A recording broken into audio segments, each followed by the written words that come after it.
星期咧都會嚟開始啦。由最早喺舊會址怡安閣到搬咗嚟發展基呢個新會址嗰度，我接上司嘅時間咧，上司都有同我講問候大家，問澳門大家嘅弟子嘅兄弟。我今次亦都唔例外咁咧，上司一定咧都會交代我咧係問候大家，呢個係衷心嘅説話。上司好掛住大家，我都係希望將上司嘅心意呢個説話咧轉達俾大家聽嘅。安心的这个教育开始，因为我也提到了他的教育的这个方法，还有这个教导我们学生的教导方法等等，就跟很多上是不一样的，就特殊的方法，有特殊的这个法律来这个使用，就改变我们自己弟子的命运。咁所以咧，上司當年咧就寫咗呢兩本書㗎。呢兩本書咧，係呢本先嘅。靈幻正知見個名寫咧，我覺得好有對前兩句偈嘅。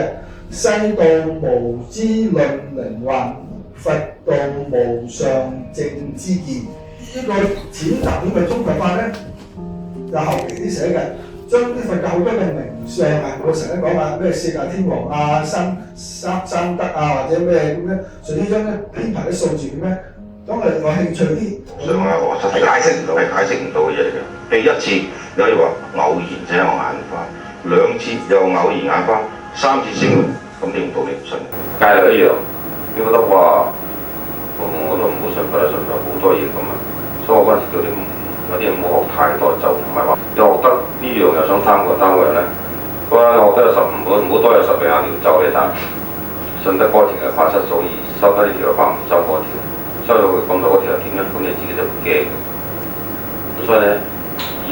所以生活中其實好多嘅顯宗有，所以一時一門，一佛一尊。咪點解顯宗有方便法門就可以投法門嘅？淨土宗一般叫一向宗，即係收個中意佢叫本尊。你收個本尊，邊一位佢冇實足夠應付提升任何嘢都可以得。心口與信念齊齊上，拿上正見，共加佛說。自清淨，正來常參驗，莫說別人非，人非我不非。以鮮花獻供我哋嘅親教上師。大恩加持令我應盡修觀慧。